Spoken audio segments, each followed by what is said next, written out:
Welcome to Sherlock Shadow Channel, where every story hides a secret. Grab your coffee, sit back, and dive into a world of twists and turns. Tell us where you're watching from. Drop your city and country in the comments.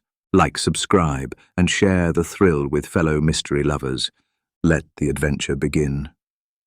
Hercule Poirot and the Name That Should Not Exist. Chapter 1. The Name That Shouldn't Exist. Lady Eugenia Lonsdale had never allowed herself to make an inappropriate gesture. Her silver hair was arranged with almost mathematical precision, her voice maintained an aristocratic serenity, and her letters were always signed in a handwriting that seemed carved in marble. So when her maid found her collapsed at her desk on the morning of October 6th, a torn envelope between her fingers and a frozen stare of absolute terror, the entire mansion of Alderbrook Hall became a place where composure dissolved into whispers.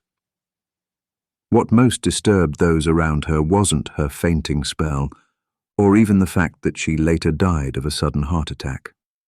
It was the contents of the envelope lying next to her. A simple sheet of paper, without a letterhead or signature, typed in a font as impersonal as a calculator. It contained only a single sentence. "He knows, and he said your name." That, and a single word underneath. A name. Calliope. The local police were diligent, even zealous in their zeal. Inspector Renshaw, of robust build and scruffy manner, concluded without hesitation that Lady Eugenie had succumbed to emotional shock brought on by a bad joke or an unfounded threat. "Rich people stuff," he said quietly to his assistant, sipping his third coffee. "Past dramas, dirty letters, forgotten lovers, nothing we haven't seen before." However, Lord Edgar Lonsdale, her only nephew and direct heir to the Lonsdale fortune, did not share her nonchalance. Although he tried to maintain a facade of dignified resignation, he soon sent a telegram to a certain apartment in Whitehaven Mansions, London. "Your discretion and genius are required. My aunt has died under puzzling circumstances. One word, Calliope, has unleashed a horror I do not understand. I request your presence at Alderbrook. E.L." And so, 2 days later, a black car rolled down the gravel curve that led to the main entrance of Alderbrook Hall. Out stepped a man of medium height, neatly dressed, with a moustache that looked as if it had been drawn on with a ruler and set square, and eyes that not only saw, but analyzed, dissected, and read between gestures as a poet reads between verses. "Ah, Monsieur Lonsdale," said Hercule Poirot, bowing slightly as he was greeted by his nervous host. "I am deeply intrigued by a word that could kill a lady of such iron will as Lady Eugenie. Tell me, why that name?" Edgar Lonsdale, a man in his 40s, thin and with a perpetually hurried air, hesitated. "Calliope. She's not part of our family. It's not even a name known among our friends. To be frank, Monsieur Poirot, none of us had ever heard that name until you killed my aunt." Poirot raised an eyebrow. "And are you sure that the name was what killed her?" "As sure as she was alive the day before. My aunt was a resilient woman, distrustful of everything, even the doctor. She would never have fainted over something trivial. And according to the maid, she screamed before she fell. Just one word. It just can't be." That was the last thing he said. Poirot made a slight gesture with his fingers, as if fitting an invisible piece into a puzzle that still had no defined contours. "And no one has touched the envelope or its contents since then. It's stored in the study, just as it was found. I asked Inspector Renshaw not to take anything away until you saw it." "Very sensible. It will allow me to observe it with my own eyes," said Poirot, as he took up his walking stick with determination and crossed the hall decorated with imposing portraits and Persian carpets, which rustled as if they knew how to keep secrets. In the study, the envelope lay inside a makeshift glass box.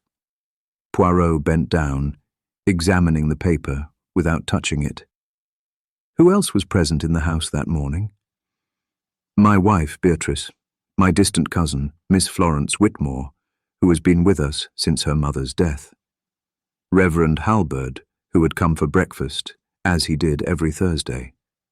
And of course the staff, Lucy the maid, Trip the butler, and Mrs. Chalmers the cook. Poirot murmured, "A closed circle, then. Perfect. And how did they react to the name?"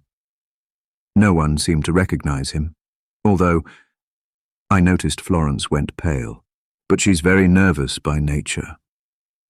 Poirot nodded slowly, his eyes lingering on the corner of the paper inside the envelope. He measured it without measuring it, read it without even reading the words. "Mr. Lonsdale, I'd like to speak to all of them, one by one. And I'd also like to know one more thing. Do you still have Lady Eugenie's personal diaries?" "Yes. I had the habit of writing every night. Do you think—" Poirot turned to him with a calm but cutting look. "My friend, if death came because of a word, it's because that word lived first in the past, and the past, believe me, doesn't always stay buried. Thus began another enigma for the most elegant of detectives. A word without a story, a death without a wound, and a house too quiet not to be full of secrets." Chapter 2. The Shadows at Alderbrook Hall. Hercule Poirot settled into an armchair by the study window, his hands folded on his cane. The grey October sky filtered a pale light that gave the mahogany and burgundy velvet furniture an aura of opaque solemnity. It was the kind of room that held the echoes of old conversations, family arguments, and strategic silences. "Before we begin," Poirot said in a gentle but firm voice, "I would like to observe one rule. No one should be present during the interviews except the person being interviewed. This will prevent, how do you say, emotional contamination?" Edgar Lonsdale nodded. "Very well, sir. Who would you like to see first?" Poirot looked for a moment at the portrait of Lady Eugenie on the marble mantelpiece. It was a picture of youth, sharp face, long neck, expression severe, even in her beauty. "The maid, Lucy," he said. His tone wasn't petitioning. Lucy entered with the trembling steps of someone afraid to say the wrong thing. She was about 20, with rosy cheeks and nervous fingers. Despite her youth, Poirot detected an old, not a recent, fear. "Miss Lucy," Poirot began, "you were the first to find Lady Eugenie, weren't you?" "Yes, sir. I went to bring him his tea. He always had it at 8 o'clock sharp." "And that day, did you notice anything out of the ordinary?" "Yes, sir. The desk lamp was still on. That wasn't normal. And she was on the floor, as if she'd collapsed." "Was the envelope already opened?" "Yes, completely. And the letter?" "It was on the floor, right next to her hand. First period. I saw it. Just one sentence, and that strange name. Calliope." Poirot tilted his head. "Did you know that name?" Lucy quickly shook her head, her eyes wide open. "Never in my life. And believe me, sir, I wouldn't have dared to read anything if I hadn't been so scared." "Did you notice anything else? An object out of place, an open window, a strange smell, anything that didn't fit?" Lucy hesitated. Poirot leaned forward slightly. "Say it, mademoiselle. Sometimes the insignificant things are what matter most." "There was an extra teacup, a second cup, empty, on the side table, where Lady Eugenie never served visitors. No one mentioned anything, so I thought it must have been a mistake on my part. But I don't remember bringing it." Poirot nodded slowly, like someone who had just found a crack in a wall that seemed solid. "Thank you, Miss Lucy. You've been very helpful. You may leave." The next to enter was the butler, Trip, a slender man of indeterminate age, with a face as expressionless as a river rock. His answers were measured, almost musical in their monotony. "Did you know anyone named Calliope?" "No, Mr. Poirot." "Did you notice any unusual visits, unusual correspondence?" "Not that I know of, although last week Lady Eugénie received a letter with no return address. She burned it without reading it, she told me." "Interesting. And was it common for you to receive anonymous letters?" "No, sir. But I did receive notes from an institution, some kind of orphanage. Donations, it seemed to me." Poirot raised an eyebrow. "What kind of orphanage?" "His name was St. Elpidius for war orphans, in Hertfordshire, if memory serves. I never asked any more. It wasn't my place." Poirot made a mental note. This wasn't the first hint of an untold life. Mrs. Chalmers, the cook, offered little more than hearsay. She complained about Lady Eugénie's strict manners and the fear she instilled in the staff. But when Poirot mentioned the name Calliope, her spoon, which she was fiddling with in her fingers, stopped. I've heard that name before," he admitted. "In the pantry years ago, in a conversation between Lady Eugénie and a woman who came to ask her for something. I wasn't allowed in, but I remember the woman yelling that name. She was crying. It was 1929, or 30 maybe." "Do you remember anything else about that visit?" "Only the lady, a very thin, dishevelled young woman, was wearing a purple ribbon around her neck. She came out crying. And after that, Lady Eugenia was locked up for days." Poirot said nothing for a moment. "Does anyone else in the house remember that?" "I doubt it. It was a different time, a different kind of people." In the middle of the afternoon, Florence Whitmore came down to the study. Her gait was light but measured, as if each step were measured against the opinions of others. Her grey eyes had a vague quality, as if they lived in another era. She was dressed in strict mourning, though without tears. Poirot rose to greet her. "Mademoiselle Florence, I beg your pardon for the questions that follow, but they are necessary." "Of course, Monsieur Poirot, although I confess that, speaking of my aunt, still seems unreal to me." Poirot sat down elegantly. "Did you know the name Calliope? Although," he paused very briefly, "it sounds almost Greek, don't you think?" Poirot watched her closely. "And on the day of your aunt's death, did you notice anything unusual?" "Nothing particularly strange, except for her expression at dinner last night. She was very quiet, as if she'd remembered something unpleasant. She looked at me in a curious way." "Curious in what sense?" "As if he wanted to tell me something and couldn't, or shouldn't." Poirot observed the movement of his hands, together, tense, without trembling. "Were you aware that Lady Eugénie regularly donated to an orphanage?" "Yes. He mentioned it once, very briefly. He said it was an old moral debt." "And did he tell you who he was referring to?" "Number. But he hinted that it was a girl." Poirot crossed his legs slowly. "Mademoiselle, do you think your aunt would have had a secret so important as to drive her to panic, or to death?" Florence didn't respond immediately, and when she did, her words came out in a whisper. "My aunt lived among secrets. One of them, I believe, accompanied her to the grave." When Florence left, Poirot was left alone in the twilight. The name Calliope danced in his thoughts, not like a word, but like an echo, as if it didn't quite belong to the solid ground of facts, but to the confused haze of unspoken guilt.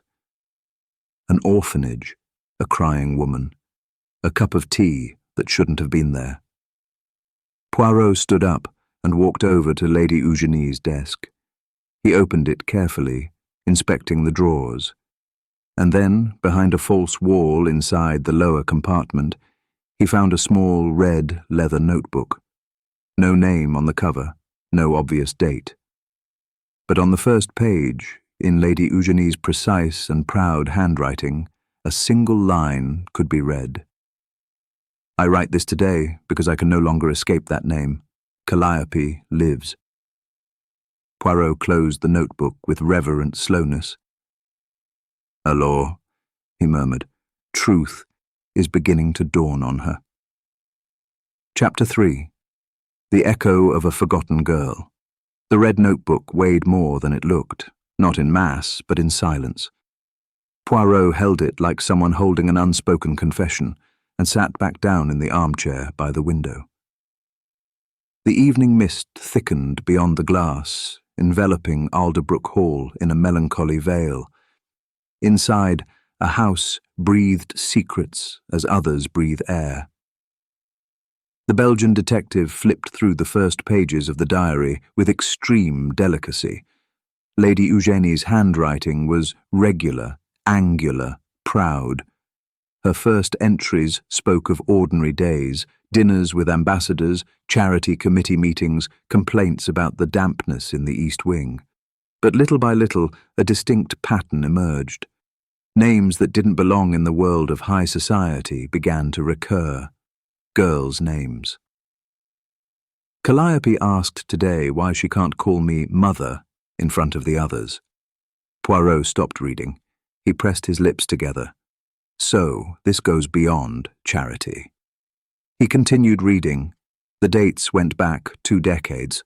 One line was repeated with variations. No one should know. Then, I did my part. I took her away. I told her it was for her own good. She didn't look back. And finally, on a page marked by a light ink stain, an unsigned letter arrived today. It just said, Calliope remembers. Poirot closed the notebook. The case, until now shrouded in the mists of the present, was beginning to take shape in the fog of the past. It wasn't simply a forgotten name, but a suppressed life. The next morning, Poirot asked to speak to Beatrice, Edgar Lonsdale's wife. She was a woman of mature, serene beauty, with a voice that always seemed on the verge of an unspoken thought. She was dressed in discreet mourning, with a jet bow brooch. Madame Lonsdale, said Poirot politely, I wish to ask you a few questions if that is not inconvenient. Of course, Monsieur Poirot. Anything that helps us understand what happened. Did you have a close relationship with Lady Eugenia? Enough to know she was hiding more than she was letting on. She was reserved, proud, sometimes fearful. Poirot nodded slowly. What did you think I was afraid of? Beatrice hesitated. Of being forgotten or replaced, but also of someone who could return. Poirot raised an eyebrow. Anyone in particular? He didn't give me a name. He only mentioned years ago that if the past came knocking, everything would fall apart. And you never asked what he meant? Beatrice smiled melancholy. Non, monsieur. With Lady Eugenie, one didn't ask questions. One just nodded. Have you ever met a girl named Calliope? Beatrice's expression tensed slightly. It was so slight that it might have gone unnoticed by anyone, but not by Poirot. Number, although the name sounds familiar. It's Greek, isn't it? Yes, and also the name of a muse, that of epic poetry, murmured Poirot. Beatrice bowed her head. Funny. My aunt adored the muses. She had them embroidered on her favourite handkerchief. After breakfast, Poirot asked permission to visit the West Wing, the least used part of the mansion. Tripp, the butler, led him silently through corridors that smelled of confinement and old wax.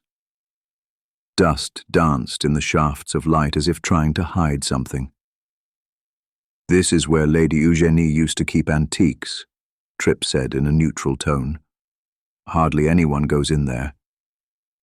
Poirot examined the closed doors, the glass cabinets covered with white cloths, the portraits leaning against the walls. "This room?" He pointed to a smaller door at the end of the hallway. "It was the old playroom, sir, before it was closed down." "Why was it closed?" "After. That year. 1930. A family scandal. No more talk of the subject. The lady forbade anyone from entering here. She said the past must remain sealed." Poirot entered. The room smelled of wood and damp. The wallpaper was worn, with tatters hanging off. In one corner, a toy chest with the initials CM hand-carved. In another, a small child's chair upholstered in purple velvet, and on the shelf, a porcelain doll. Its face was cracked, eyes that seemed almost too human. Poirot approached the trunk and opened it. Inside, among faded ribbons and childish drawings, he found a notebook thinner than the previous diary. On the cover, written in a clumsy but firm hand, was a single word: Calliope. He flipped through it. Drawings of houses, flowers, a smiling face with curls and earrings, and then repeated phrases: "I mustn't cry. I shouldn't say I'm a daughter. I must not say my name." Poirot closed the notebook and held it in both hands. "Poor little girl." Whisper. Back in the studio, he asked Edgar Lonsdale to accompany him. "Mr. Lonsdale, were you familiar with this room?" "Number my aunt always avoided that part of the house. She said it wasn't important. And yet, there are traces of a life there, a child, a story someone tried to bury. Tell me, did you ever know of an illegitimate sister? A hidden daughter?" Edgar tensed. "My aunt was a widow, childless, at least officially. But there were always rumors, letters arriving with strange letterheads. Even once, a visit from a woman begging to see her. My aunt angrily threw her out." Poirot watched him calmly. "Do you remember what year that was?" "It must have been 1930 or so. I was a child, but the scene left its mark on me. My aunt cried that night. It was the only time I saw her like that." Poirot nodded. "And do you remember the ribbon that woman was wearing?" "The tape. A purple ribbon around the neck. A detail other people also noticed." Edgar hesitated. Yes, now that you mention it. I remember that tape. I don't know why, but it seemed like a mark. Like she wore it, so she wouldn't be forgotten." As evening fell, Poirot retired to his room. He had both notebooks with him, Lady Eugenie's and Calliope's. He placed them on the desk and studied them like puzzle pieces finally found. And yet, something was still missing. A connection. A presence. The killer wasn't the past, nor fear. It was someone who had brought that word, Calliope, back into the present. Someone who used it as a dagger. Someone who knew it. Who knew how to hurt. Poirot approached the window and looked out over the mist-shrouded gardens. In the distance he saw a female figure standing by the pond, motionless. When he blinked, he was gone. That evening, Poirot wrote a single line in his personal notebook. The key isn't Calliope. It's who knew Calliope existed. Chapter 4, The Woman in the Pond. The morning mist hung over the gardens of Alderbrook Hall like a veil of silence. It was a dense, almost wintry fog, even though the calendar still showed October. From his window, Poirot gazed at the pond at the far end of the grounds. The place had been merely a decorative note in his thoughts the previous evening, until that figure appeared out of nowhere, or thought he saw her.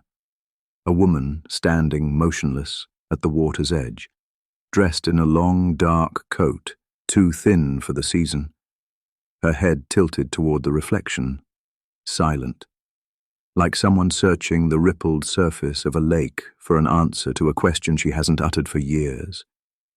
But when I looked again, it was no longer there. Poirot was not a man of superstitions or fleeting imaginations. However, the ghosts of the past don't always manifest, themselves as spectres. Sometimes they clothe themselves in flesh and blood. Sometimes they walk among the living. He adjusted his shirt cuffs, picked up his grey coat, and descended the grand staircase with his soft, orderly steps. He found Florence in the conservatory, an open but unread book on her knees. "Mademoiselle Florence, do you often walk near the pond?" She looked up, surprised. "Sometimes, though not lately. It's so gloomy in this fog. Do you know if anyone else frequents it?"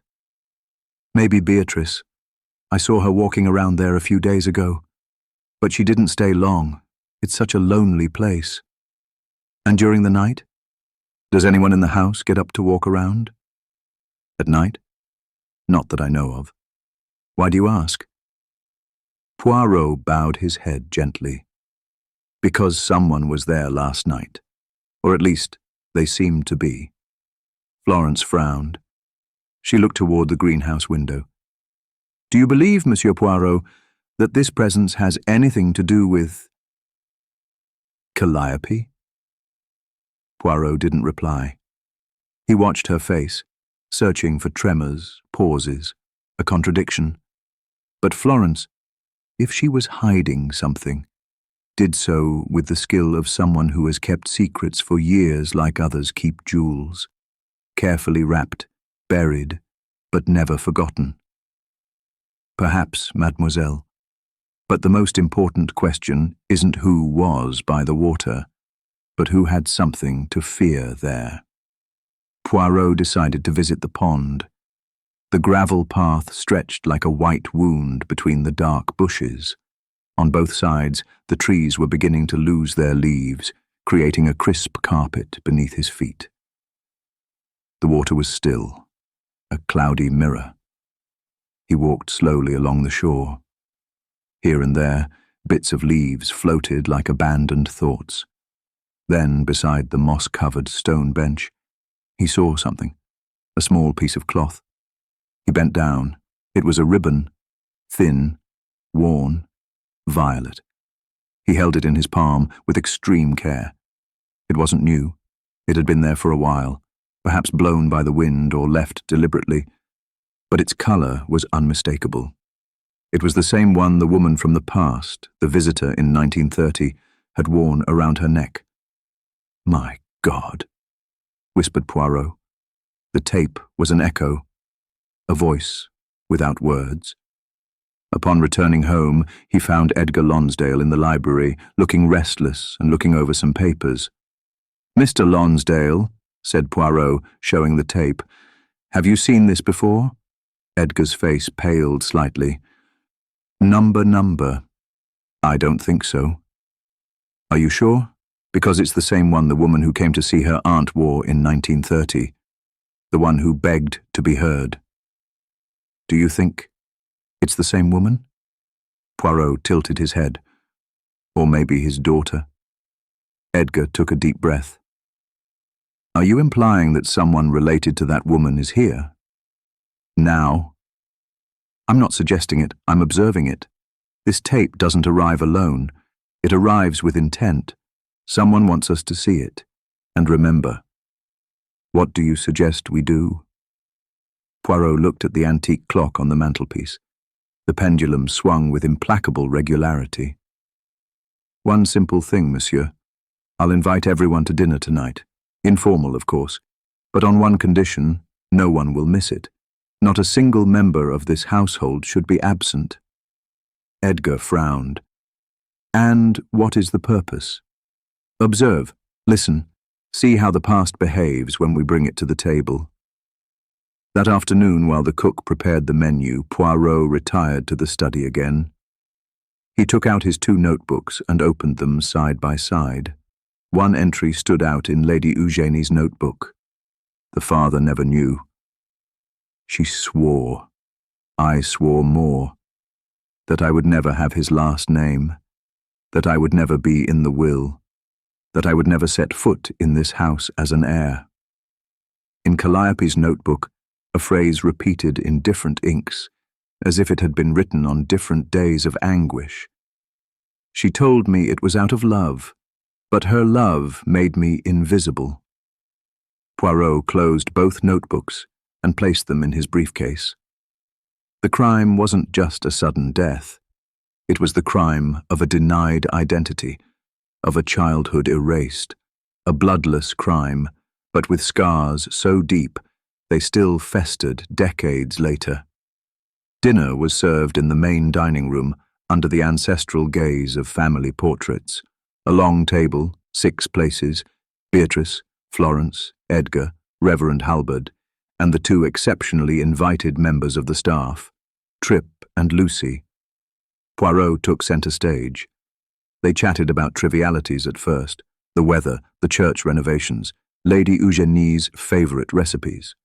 Poirot watched them. Not so much the words, but the pauses, the glances, the hands under the table. And then, when dessert arrived, he spoke. I found a ribbon by the pond. Violet. Old. Who does it belong to? The silence was instantaneous. No one responded. Poirot turned his head slowly towards Beatrice. She lowered her eyes. Madame? She looked up. There was no anger on her face, no panic, just a painful resignation. My point kept it, in a drawer. I didn't think anyone would find it. Why did you have it? It's not mine. It was my mother's. She was wearing it the day Lady Eugenie forced her to leave. The silence became even thicker. Poirot spoke in a clear voice. Was your mother the woman of 1930? See, Calliope Maycroft. Florence gave a little start. Calliope. Was his mother Calliope? Beatrice nodded. Yes, and I am her daughter. Lady Eugenie didn't want anyone to know, but she kept us. At a distance. She paid, yes, but she never acknowledged us. Poirot clasped his hands on the table. So you had a motive. Beatrice looked at him without looking away. I didn't kill her, Monsieur Poirot. I didn't need to. She was already dying with her memories. Poirot didn't reply yet. The tension was like a string at its finest. And who else knew? Beatrice shrugged. No one that I know of. Not Florence, not Edgar. I came here because of Edgar. We fell in love without knowing the connection. Irony or fate, I don't know. Lady Eugenie found out later. She took me aside and begged me to keep quiet. She promised she'd include me in her will if I kept my mouth shut. Poirot watched her. And you accepted? I agreed. But not for the money. Out of fear that Edgar would find out. Out of fear that everything would fall apart. Florence broke the silence. Does that mean we're cousins? We are, Beatrice said, without emotion. In a lie, at least. Poirot looked around. No one moved. The air seemed still. So, he said finally, if you didn't send the letter, someone else knew the name and knew exactly when to use it. Dinner ended without dessert. Everyone returned to their rooms with more questions than answers, and Poirot, alone in the study, looked again at the violet ribbon. He placed it on Calliope's notebook and murmured, The murderer didn't mean to kill with poison or a knife. He killed with memory. Chapter 5. An inheritance that was not his. The rooms of Alderbrook Hall slept with their curtains drawn and their doors ajar, as if even the architecture shared the desire not to be seen. Fog lingered outside, but inside, in the corridors carpeted with centuries of history, something thicker than damp moved. The weight of knowledge. The kind of truth that cannot be unheeded once revealed. Poirot woke up early, as was his custom, although he hadn't slept more than a few hours. He had spent much of the night sitting in the small chair by the fire in his room, Lady Eugenie's notebook open on his knees, his mind, his faithful little grey cells, working silently, rearranging the pieces of a puzzle that was no longer just a crime. It was a clandestine biography woven in shadows. Beatrice's revelation had been genuine. Poirot had no doubt about it. But he also knew that half-truths are more dangerous than complete lies. Beatrice had spoken of her mother, of the tape, of the pact with Lady Eugenie.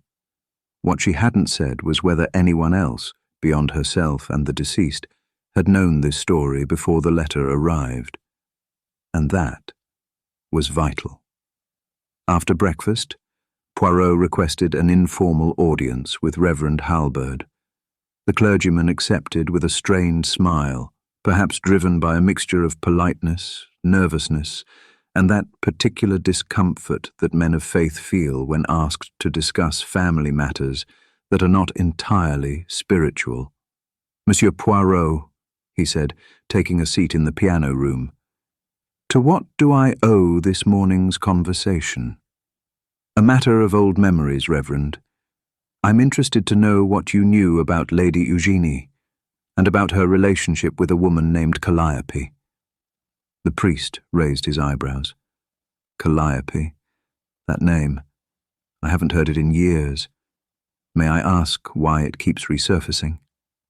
"Because he killed a woman," Poirot said gently. "Not with a knife, but with the mere mention of her." Halberd crossed his legs. His shoes were freshly polished, but his cassock was stained with moisture. A tidy man, but in a hurry, perhaps distracted, or perhaps carrying more than he seemed. "Calliope Maycroft," he said finally. "I remember her. She came to me when she was young. She was looking for comfort, guidance, answers, and something more, justice." Poirot bowed. "What did he tell you?" "Only fragments. She said she'd been taken away from her family, that the mother of her child had forced her into emotional exile. She talked about a mansion. She didn't name it, but I suspect this was it." "Did he mention Lady Eugenia to you?" "Not directly. But she said the woman who rejected her had ivory nails and the voice of a broken mirror. Something poetic, but enough." Poirot made a mental note of the sentence. "And you? What did you do?" "I tried to mediate. I wrote a letter to Lady Eugenie, asking for compassion, asking her to at least allow Calliope a visit, an acknowledgement." "And did you get a response?" "Yes, cold, firm, and brief." "Don't insist. Everything that was owed was given." Signed simply, E. L. Poirot folded his hands on his walking stick. "So you're one of the few people who knew about Calliope's existence before this week." Halberd looked away, uncomfortable. "Yes, but I wasn't the one who wrote that letter. I didn't forward it. I don't own a typewriter. I have no reason to relive a pain I'd already accepted I couldn't fix." Poirot stood up. "It's not about who killed. Not yet. It's about who knew." Later, Poirot returned to the study for a second conversation with Florence Whitmore. She had remained in her room for much of the day with the curtains closed, according to Lucy. She was apparently a nocturnal woman who took long naps. Florence entered, dressed in a dark blue velvet robe. Her face remained imperturbable, but her eyes had the dullness of someone who has wept silently. "Monsieur Poirot," he said bluntly, "I imagine you suspect everyone." "That must be the case, mademoiselle, until logic narrows the possibilities." "And have you done it yet?" Poirot smiled politely. "Not entirely, but emotions have spoken louder than evidence." "And what do they say?" "That someone in this house didn't hate Lady Eugenia, loved her, but also feared her." Florence looked down. "My aunt was complex, demanding, imposing, but not cruel, at least not to me. Poirot studied her carefully. Were you surprised to learn that Beatrice was Calliope's daughter? More than that, it made me wonder how many other things I ignored while living here as if everything was in its place. And how do you think Edgar will react? Florence hesitated. He has been raised all his life to inherit Alderbrook, to continue the Lonsdale name. If he discovers his wife is his aunt's illegitimate daughter, I don't know. He's a fair man, but he doesn't tolerate deceit. Poirot nodded slowly. That makes him more dangerous than the rest, because his reaction could make someone act out of desperation or out of protection. Do you think he? Number? Not yet. But something doesn't fit. That? Poirot looked out the window. No one seems to know how that letter arrived. No one sent it, no one saw it arrive, no one recognized it. Florence narrowed her eyes. What if it was someone from outside? Poirot shook his head. No, mademoiselle. This letter was not sent to destroy Lady Eugénie from the outside. It was sent to have a precise effect, here, within these walls. As evening fell, Poirot locked himself back in his room with his notebook.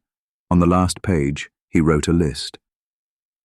Those who knew about Calliope, Beatrice, she, Lady Eugenia, adoptive mother, Reverend Halberd, confessor.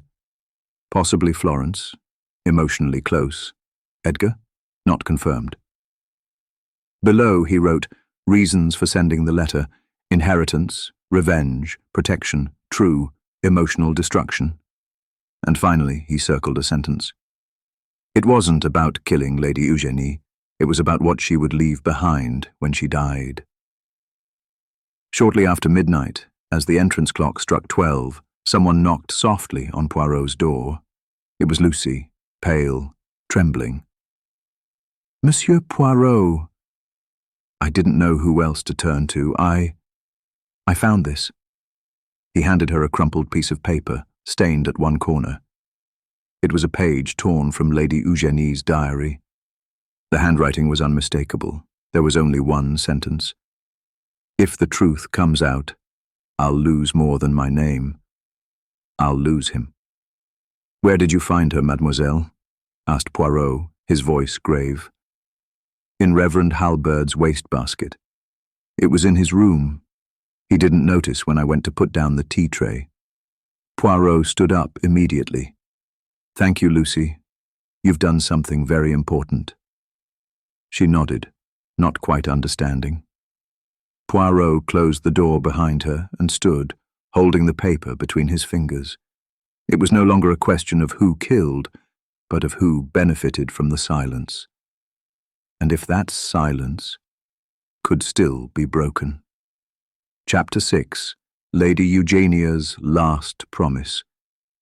The early morning silence enveloped Alderbrook Hall with an almost painful intensity. Everything was still, the house, the gardens, the past. And yet, inside the study lit by a desk lamp, Hercule Poirot did not rest. The piece of paper Lucy had handed over, torn from Lady Eugénie's diary and hidden in Reverend Halberd's basket, lay on the table like a freshly unearthed relic. If the truth comes out, I'll lose more than my name. I'll lose him. The fragment had been torn, probably intentionally, removed from its context. But that phrase, even in isolation, was enough to open new doors. Him. Who? Edgar, Calliope's real father. Someone still alive, perhaps closer than he seemed. Poirot remained motionless, allowing his grey matter to work without interference from speech or movement. In his mind, the crime was no longer a murder in the traditional sense. It was an act of emotional engineering, a build-up of sustained pressure, of truths dripped out, drip by drip, until a mind as strong as Lady Eugénie's gave way. But then, Who designed that structure? The next morning, before the rest of the residents had woken up, Poirot went for a walk. The fog was beginning to dissolve, but shadows still slept beneath the ancient oak trees. He passed by the pond, where the violet ribbon had been found, and then turned into the small back garden. There, by the ivy-covered wall, he found Trip, the butler, discreetly smoking a cigar. He tensed at the sight of the detective, but didn't run away. "Monsieur Poirot?" he greeted with a curt bow. "I didn't expect to find you so early." "A man of manners is not afraid of hours, Monsieur Trip," said Poirot, stopping beside him. "Do you mind if I ask you an informal question?" "Of course not." "You've worked for Lady Eugénie for many years. You knew her routines, her words, even her absences of words." "That's how it is. Do you ever remember seeing her truly scared?" Trip hesitated. He threw away the cigarette and stamped it out carefully. "Once, many years ago, she received a letter and didn't speak for 3 days. She fired the gardener without reason. She broke several portraits. And one night, I heard her crying, calling out the name Calliope." "Did you know who he was?" "Not exactly. But I understood that he was someone who shouldn't exist. At least, not inside this house." Poirot watched him for a moment. "Did you suspect that Beatrice was your daughter?" "Not at first, but I imagined it after her engagement to Mr. Edgar. Lady Eugénie was almost sickened, not out of jealousy, but out of fear." "And he talked to you about it?" "Never, but I heard him pray. He won't know. He mustn't know." It was as if he'd made a promise, one that was shattering a little more each day. Poirot nodded slowly. "Thank you, Mr. Trip. You haven't said anything I didn't already know. But you've said exactly what I needed to hear." Later, Poirot went to Reverend Halbert's room. He knocked softly. The vicar opened the door with his usual composure, but Poirot immediately noticed the tension in his shoulders, the stiffness behind the politeness.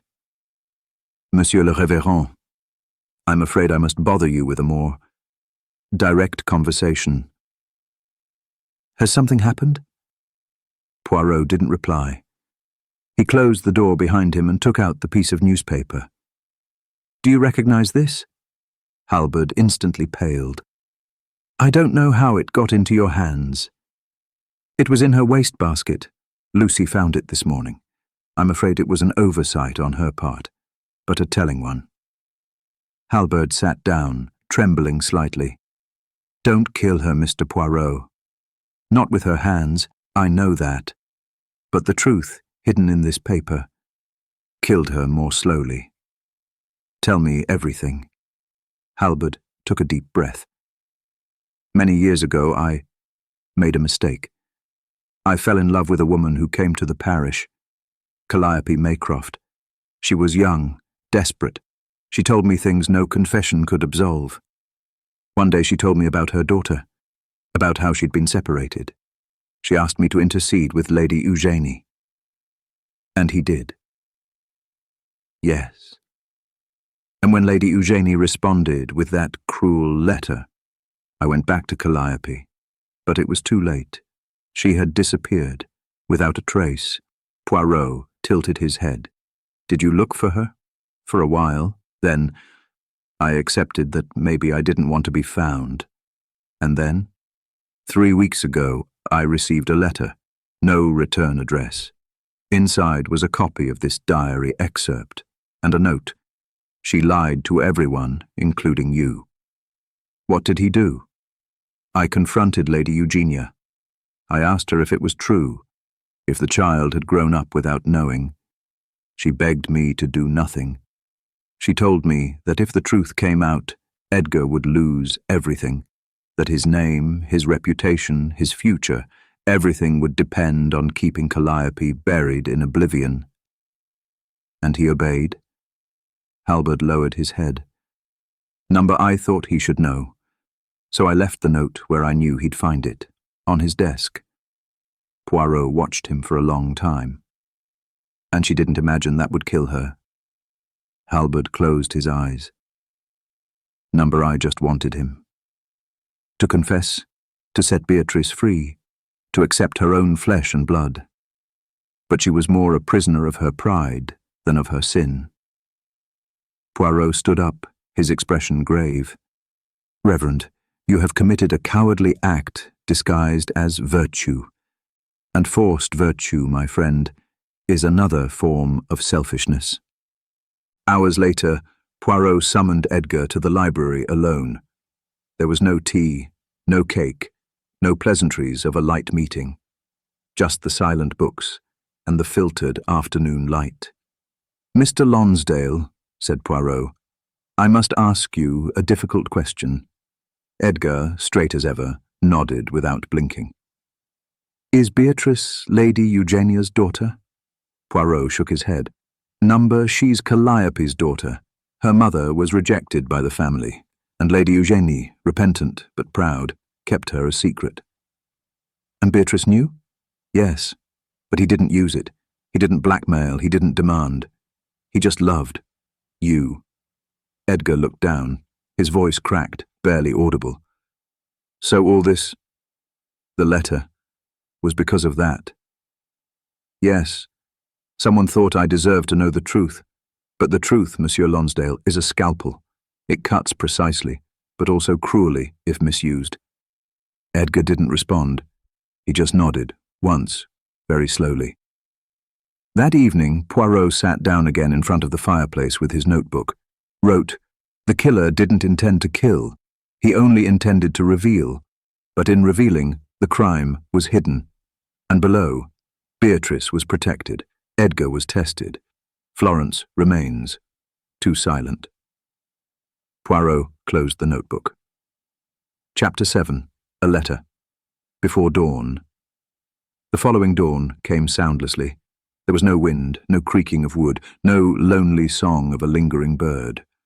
Alderbrook Hall slept in a thick calm, the kind of silence that precedes a confession or a tragedy. Poirot had woken up before dawn, not out of anxiety, but out of habit. He had spent the last few days reading the house's inhabitants as if they were chapters in a tragic novel, attentively, unhurriedly, and with the certainty that the last paragraph usually reveals what the first barely hints at. That morning, however, he didn't open his notebooks. He didn't leaf through Lady Eugenia's diary or Calliope's. He just sat by the window, his coat carefully buttoned, and gazed out at the silent garden. Because what he needed now wasn't more clues, but the emotional willingness of a guilty person to make the final mistake. And he would. Poirot knew he would. Because that's how the guilty, who kill neither with poison nor with a gun, act. They return. To the scene, to the emotion, to the place where they left something unfinished, and there, as the sky began to pale with the promise of day, he saw it, a silhouette, gliding through the north wing, alone, cautious, carrying something in her hand. Poirot stood up quietly, took his walking stick, and left the room. The corridor creaked once under his footsteps, but the figure didn't seem to hear. Poirot followed at a distance, through unlit corridors, until he reached Lady Eugenie's study. The door was ajar. Inside, the figure was lighting the lamp with trembling fingers. Then he sat down at the desk, opened a side compartment, and took out an envelope. He stared at it for a long time before taking up a pen. Poirot did not interrupt immediately. He observed. Florence. His face was paler than usual, and his mouth trembled slightly. He was writing quickly. A letter. When he finished, he sealed it. Then he stared at the sealed envelope as if it were a newly closed grave. Who is that letter for, mademoiselle? Poirot asked softly from the doorway. Florence turned around, startled, but she didn't scream. Monsieur Poirot, you— For whom? He repeated, taking 2 steps toward her. Florence clutched the envelope to her chest. For you. For when it's all over. Poirot sat down slowly opposite her. Lady Eugenie's papers still lay on the desk. The diary, Calliope's notebook, the violet ribbon, relics of a broken lineage. What were you planning to write to me, mademoiselle? A confession? A farewell? An explanation? Poirot inclined his head slightly. So, explain it to me now. Florence closed her eyes for a moment. When she opened them, the veil that always covered her face, that cold indifference, that distant air, had fallen. I didn't kill her, Monsieur Poirot, but I did open the door so she could die. What do you mean? I was the one who found the diary sheet, weeks ago. I didn't know what it was at first, just a forgotten page among other papers. But when I read it, I understood everything, what I'd done, who I'd rejected, and why Beatrice was always treated with a peculiar distance, like an accepted but never welcomed intruder. Poirot watched her with serene intensity. And what did he do then? I wrote the letter, typed, as if it were anonymous. I printed the name. Calliope. I left it on her desk overnight. I knew she'd see it at dawn. I knew she'd react. And she did. Because? Florence looked down. Because he couldn't stand the lies anymore, or the silence, or the way Lady Eugenie controlled our lives from a pedestal. Of order, when beneath that order lay only injustice. Calliope was his daughter. He rejected her. And then he took Beatrice back, but not out of love, out of calculation, to assuage his guilt. And yet, he never gave her what she deserved. Poirot spoke firmly, without raising his voice. And you thought you had the right to intervene? I thought I had a right to the truth. We all did. But when I saw what happened, her face, how she collapsed, as if the past had physically struck her, I knew I'd crossed a line I couldn't undo. Do you know what caused it? Yes. I didn't kill her. But I pushed her. Poirot sighed. He came a little closer. His gaze was compassionate, but not indulgent. And why remain silent all these days? Because I didn't want Edgar to know. Or Beatrice. They might still have something clean, something real. If I became the culprit, I'd drag it all down with me. Poirot looked at her for a long time. Mademoiselle Florence, you have committed an emotional crime, perhaps not punishable by law, but certainly judged by conscience. She nodded slowly. I know. That's why I wrote the letter. I was going to give it to you and leave. Leave Alderbrook. For good. And would you do it now? Florence stood up, leaving the envelope on the desk. Yes, this house no longer belongs to me. Poirot escorted her to the door. Before she left, he stopped her. One last question, mademoiselle. Did you love Edgar? She stood still. The answer took longer than expected. I never loved Beatrice as much as he did. And maybe that's why I did what I did. Florence left Alderbrook that same morning. No goodbyes, just a discreet carriage that took her to the station as the fog began to dissipate. Poirot didn't reveal his letter. There was no need for it. The truth had finally emerged. Later, in the drawing room, Poirot gathered Edgar and Beatrice together. He explained everything to them, not dramatically, but precisely.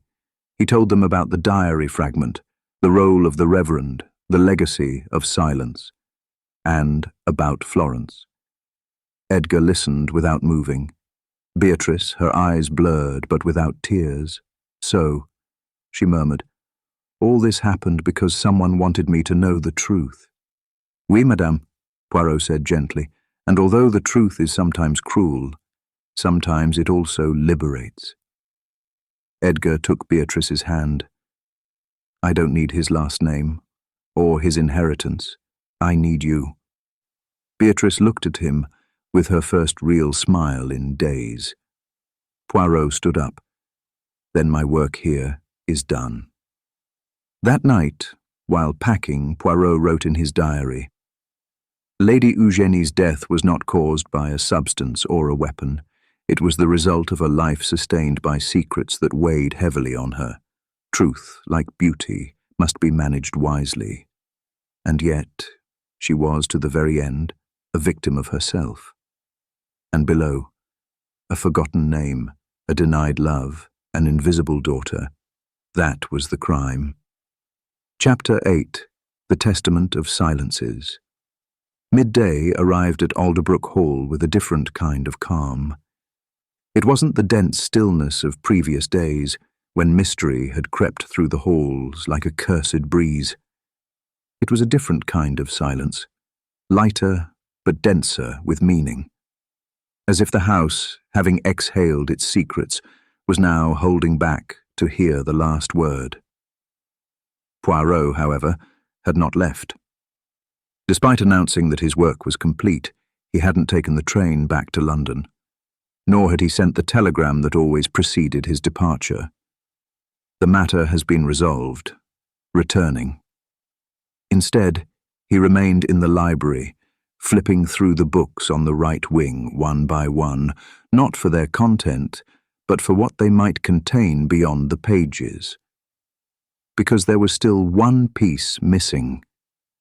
Florence had confessed to delivering the letter that led to Lady Eugenie's death.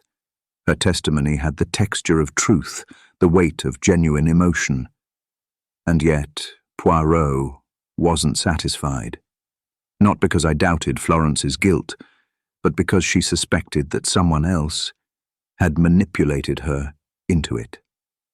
It was Tripp, the butler, who announced the arrival of a lawyer that afternoon, a Mr. Felton, the notary in charge of Lady Eugenie's will.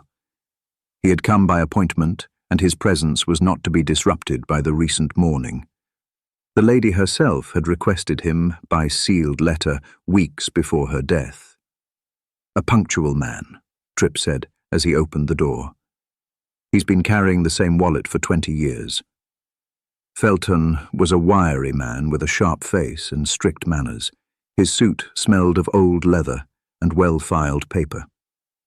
He greeted those present, Edgar, Beatrice, Poirot, with measured bows and settled himself at the large desk in the study. He took out a sealed envelope. "Lady Eugenia amended her will 3 times. This is the final version, dated and signed 6 weeks ago. She instructed me to read it only after her burial and in the presence of the heir and his wife." "Then do it," Edgar said in a neutral voice, although his jaw was tense. Felton broke the seal. He unfolded the document. He began to read in a clear, measured voice. "I, Eugenia Victoria Lonsdale, being of sound mind, declare—" Poirot listened without moving, his hands folded on his walking stick. The will began with legal formalities. Then Lady Eugenie's voice, through the notary's words, became more personal. "Although I have raised my nephew Edgar with affection and with the conviction that he will inherit this house and its lands, I cannot leave this world without repairing, at least partially, a moral debt that has poisoned my most recent years." Edgar raised his eyes. Beatrice leaned forward. Felton continued, "I therefore declare that the sum of £15,000 shall be given to Beatrice Maycroft, daughter of Calliope Maycroft, who was, by my will and my cowardice, separated from her mother and sent far away. I recognize no inheritance rights, but I do recognize memory and reparation." A silence fell like shattered glass. Edgar swallowed. Beatrice's lips were parted in surprise. Felton continued, "Everything else, property, rents, furniture, titles, will be handed over, as planned, to Edgar Lonsdale. I trust he will use this legacy with dignity, and that he will do so with the knowledge of everything that was hidden, so that he could live in peace." Poirot closed his eyes for a moment. When he opened them, his pupils shone with a tinge of certainty. "And is there anything else, Monsieur Felton?" The lawyer nodded. "A personal letter, to be read by Mr. Lonsdale, privately." He took out another thinner envelope. He handed it to Edgar, who took it with hesitant hands. Felton put away the documents, rose with a brief bow, and left without another word. Beatrice was the first to break the silence. "I didn't expect anything," he said quietly. "No money, no forgiveness, but this. I don't know how to feel about this." Poirot looked at her gently. "It's not a reward. It's an apology in the form of a legacy. And even though it's late, it still makes sense." Edgar hadn't yet opened the letter. He held it as if it weighed too much for his fingers. "Do you want us to leave you alone, monsieur?" asked Poirot. He shook his head. He tore open the envelope. He read silently. His lips barely moved. Then he lowered the letter without looking at anyone. "He says, he raised me with affection, yes, but also with fear. Fear that he'd discover who I really was." "And who are you, monsieur?" asked Poirot with restrained kindness. Edgar looked up. "A man who no longer needs an inheritance to know who he loves. Beatrice is my wife, not my shadow, not a mistake of blood. I love her more now, knowing what she's endured." Beatrice looked at him, speechless. Her hand reached for his. It was a small gesture, but a definitive one. Poirot left the study, leaving the couple alone. He walked toward the greenhouse where the air was cleaner and the past seemed more distant. There, Tripp found him minutes later. "Monsieur Poirot, there's something else you should see." He handed him an unmarked envelope. Poirot opened it. Inside, a handwritten note. The handwriting was crooked and shaky, old-fashioned. "For when they hate me, and with good reason. Calliope Maycroft, 1951. Poirot read it twice. Then he raised his eyes. "Where did you find this?" "It was hidden behind a frame in the West Wing. I discovered it while cleaning on Edgar's orders. It's old, but it was kept intentionally." Poirot put the paper away. "Thank you, Mr. Tripp. You've been more helpful than you know." That night, in his room, Poirot wrote for the last time in his notebook before leaving. The will was an attempt at atonement, but the true inheritance was silence, passed on, vindicated, adorned with dignity, and like all unsolicited inheritances, it did more harm than good. Calliope didn't seek revenge, she sought to exist, and she was denied, until the name, finally, was spoken. That was her justice. Underneath, he drew a line. Then he wrote, "I still don't know who found the diary sheet first, but I do know who understood its value all too well." He closed the notebook. He looked out the window, and for the first time since his arrival, he thought about going back, but not before making one last visit. A silent one without witnesses. The next morning, Poirot walked alone to the cemetery behind the parish church. Among the moss-covered gravestones, he found one with no name. Simple, ancient, surrounded by wild daisies. He laid a white flower. "Mademoiselle Calliope," he whispered. "Her name is no longer a ghost. It lives on in every truth she helped to reveal." Then he turned around, and without looking back, he left Alderbrook Hall. Chapter 9. The Shadow That Waited Too Long.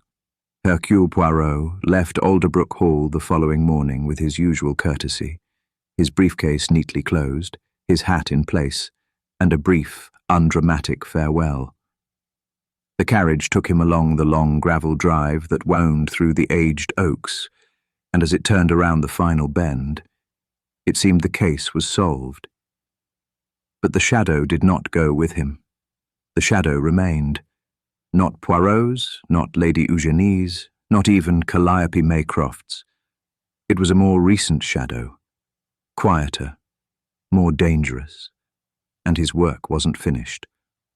That same afternoon, as Edgar and Beatrice toured the property with a mixture of bewilderment and relief, like someone who inherits not only property, but ruins, Lucy, the maid, entered the study with an envelope found among the books on the lower shelf, hidden behind a row of volumes of Greek poetry. "Do you recognize it, sir?" he asked, handing it to Edgar. The envelope had no return address or markings. Inside was a single typewritten sheet of paper. Sometimes what we inherit isn't guilt, but the price of not looking. Edgar read the sentence 3 times. Then he looked at Beatrice. "What does this mean?" She shook her head, but her expression was tense. "It's another message. Another warning." "From Florence?" "Number?" "That's not your tone." Edgar turned to Lucy. "Where exactly did you find it?" "There," he pointed. "On the shelf with Greek books, behind an untitled volume. It seemed to have been placed carefully. No one would have noticed it if it weren't for the dust." Edgar frowned. "Who has entered this room since Poirot left?" Lucy hesitated. "Reverend Halberd, yesterday. He said he came to pick up a book Lady Eugenie had lent him. But he didn't take one. He just stood there for a while, looking around." Beatrice stood up. Hadn't Poirot said that Halberd played a role in all this, that he also knew Calliope? "Yes," Edgar nodded, carefully sealing the envelope. "And now that I think about it, her reaction to the will was strangely calm, too calm." Beatrice crossed her arms. What if he wasn't just a go-between? What if he knew more than he admitted? Edgar walked to the fireplace, his gaze distant. "We don't want any more scandals, Beatrice. This isn't about scandal. This is about truth. There are still things that aren't answered." 2 days later, a letter arrived at Alderbrook, addressed to Poirot, but he was no longer there. The letter was redirected to Whitehaven Mansions, where it was delivered with Belgian punctuality. It was short. "Dear Monsieur Poirot, you left too soon. There's something I didn't show you, a confession that was never said out loud. I beg you to come back, before it's too late. F." Poirot read the letter in his office. He didn't flinch. He sealed the envelope, stood up, and with no preparation other than his cane and coat, took the afternoon train. He returned to Alderbrook with the rain falling like pinpricks against the car windows. He arrived at dusk. The house greeted him wordlessly, but not without tension. Lucy greeted him with a mixture of relief and apprehension. "Where is Florence?" asked Poirot as he entered. Lucy lowered her voice. "She's in the guest room in the south wing. She's been ill since the day after you left. She came back alone. No one knows why. She says she has something to tell you. Only you." Poirot nodded. "Take me to her." The room was dim. The half-open curtains let in the pale light of an uncertain moon. Florence sat in a chair by the window, pale, haggard, and with a broken expression that was more reminiscent of a religious confession than a private conversation. "Monsieur Poirot, thank you for coming," he said without turning around. "Mademoiselle, I received your letter. It speaks of something you didn't mention. May I know what it's about?" She reached for a small wooden box on the table. She opened it. Inside were several yellowed letters, all with the same addressee, Calliope Maycroft. What are these letters? Secret correspondence from Lady Eugenia to Calliope during the first 5 years after her exile. She never sent them. She just wrote them down and hid them. I found them years ago, but I didn't understand their significance until now. Poirot took one of them. The handwriting was undoubtedly Lady Eugenie's. The text, "I couldn't watch you go. I couldn't look at you without seeing you in me. I took away your right, I know, but I never forgot you. Never. Forgive me." Poirot kept silence. "Why are you giving them to me now?" Florence finally looked at him. "Because there was someone else, Monsieur Poirot. Someone who knew about these letters before I did, and who also knew of Calliope's existence long before Lady Eugenie's death." Poirot frowned. "Who?" Florence took a breath. "Reverend Halberd. He was the one who told me years ago about a hidden child. He was the one who suggested that Beatrice wasn't simply a young woman without a family, and he was the one who showed me the diary before you found it." Poirot took a step towards her. "And why did he do it?" "Because he wanted me to react, to do what he couldn't do openly, to use me as a catalyst. He knew I was sensitive, fragile, idealistic. He manipulated me." "And why?" "Because I loved him," Florence said, her voice breaking. "For years. He knew it. He kept me close. And I thought he did it out of kindness. But it was a calculation. He wanted the truth to be revealed, but not attributed to him. He knew you would investigate me, that I would confess, and that he would be a supporting actor, compassionate, discreet." Poirot closed his eyes for a moment. When he opened them, his gaze was icy. "Halberd played on everyone's emotions. Calliope's, yours, Beatrice's. A reverend without faith, madame, is more dangerous than a criminal with an alibi." Florence nodded. "I wanted to believe I was doing the right thing, but I was just his tool." "No, mademoiselle," Poirot said gently. "You were the pen. He was the hand." That evening, Poirot visited the village church. Halberd wasn't in the rectory, but his office was open. On the desk were a Bible and a typewriter. Beside it, a sealed letter, addressed to Hercule Poirot. He opened it. "You would discover the truth sooner or later. I just gave the last push. She deserved it. Not out of cruelty, but for the sake of those left behind. Sometimes, to free a soul, you have to shake the earth. Forgive me, if you may. H." Poirot read silently. Then he looked at the cross on the wall, and he muttered, "Justice is not God's role, nor is it his, just the truth and its price." Chapter 10. The Price of Saying His Name. Dawn over Alderbrook Hall brought no relief. The sky was a leaden grey veil, as if refusing to grant the clarity they had so long sought. The shadows of the oaks fell long across the lawn, more like cracks than silhouettes. And inside the house, a feeling of sleeplessness still throbbed, invisible and persistent. Poirot, standing by the study window, gazed unseeingly at the gardens. In his hand, he held Reverend Halberd's letter. The paper was slightly crumpled by the detective's firm fist, though his gestures were, as always, elegant. His eyes, however, held no compassion. Only logic. Halberd had confessed. Not a physical crime, not a traditional murder, but something more subtle. The manipulation of emotions, the calculated sowing of half-truths, the measured provocation of a fall. He had seen the pain and had pushed, not for justice, but for revenge wrapped in moral rhetoric.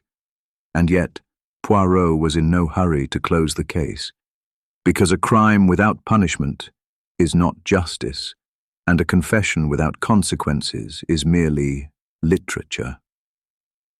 That morning, Beatrice found the detective in the library, where the fireplace was still smoking from the wood lit the night before.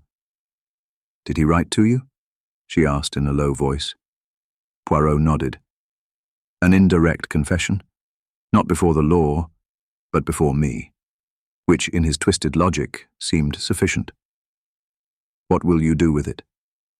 "Keep it," Poirot replied. "Not to protect him, but to protect you. You and Edgar." Beatrice sat with her hands clasped, pale but serene.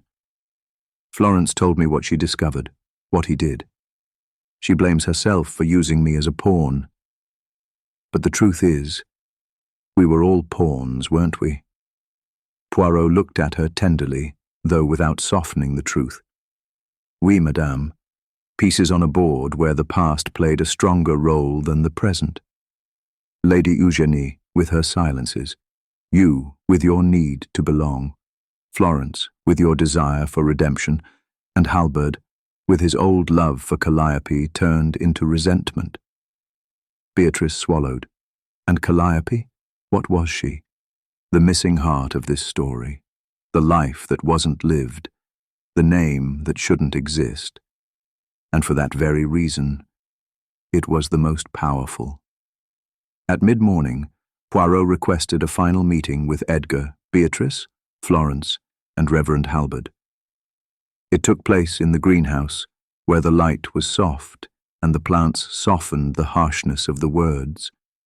The atmosphere had something funereal, but also something of justice in waiting. "I've asked for everyone here because this case cannot be closed without understanding its true scope," Poirot began.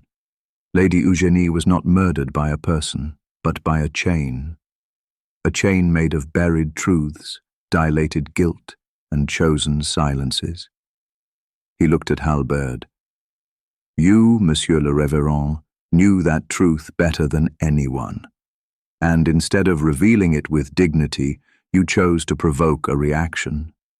You played on Florence's emotions, handing her fragments in the hope that she would light the fuse, and so it was." Halberd remained silent. He didn't deny it. Perhaps he believed it was justice, that exposing Lady Eugenia would serve the innocent, but the result was a death, and no moral victory justifies a life lost without defense. Florence spoke, her voice trembling. "I thought I was doing the right thing, that it should be known, but it was like a stone thrown into the water, and the ripples don't stop." Poirot turned to her. "Mademoiselle, your mistake was impulsive, yes, but it wasn't malicious. You acted out of sorrow, not calculation." He turned his attention to Edgar. "Mr. Lonsdale, now you know everything. The inheritance, the secret, the blood bond your wife never asked for." "Yes," Edgar said firmly, "and I love her more for not having said anything, for not having used that truth as a weapon. So the purpose of all this, perhaps, has not been in vain." Poirot stood up. "I won't hand Reverend Halberd's letter over to the police, unless one of you requests it." A long silence followed. Finally, Beatrice spoke. "Number, let him live with his conscience. That will be punishment enough." Poirot nodded. "Very well, then it will remain in my custody, in case anyone ever needs to know the whole story." The afternoon progressed slowly. Poirot prepared his luggage. The weather was clearer, and for the first time in many days the air in Alderbrook Hall smelled not of confinement, but of damp earth, as if an invisible cleansing had begun. Before leaving, he visited the West Wing once more, Calliope's old playroom. There, under a dusty rug, he found a loose tile. He lifted it. Inside, a small wooden box. When he opened it, he discovered something unexpected. A child's bracelet, made of blue beads, with crooked letters that formed a name. C-A-L-L-I-O-P-E, Poirot, closed the box with great care. He held it in both hands, as if it were a sacred testimony. "Finally, mademoiselle," he murmured, "someone spoke your name with love again." On the train back to London, Poirot wrote the last page of his diary about the case. Lady Eugenie's death was the culmination of a chain of prolonged silences, The blame lies not only with those who took the final step, but with all those who refused to look. Calliope was erased from records, from conversations, from family, but not from memory. And in the end, his name, the one that shouldn't exist, was the only one that gave meaning to everything else. He closed the notebook. He looked out the window. The fields passed by like abandoned thoughts, and Hercule Poirot, his soul still in order, but his heart slightly troubled, murmured, "It's over." Chapter 11, Where the Truth Does Not Reach. The train moved forward with a monotonous cadence, as if refusing to disturb the fragility of the silence that reigned in Poirot's compartment. Reverend Halbert's letter, still unhanded to the police, rested in the inside pocket of his coat, its weight more emotional than physical. Outside, the English countryside passed by in a palette of soft greys and sleepy greens, as if the world itself were breathing in a state of suspension. Poirot didn't flip through his diary. He didn't reread his notes. He didn't mentally piece together the pieces of the crime, as he usually did on his return trips.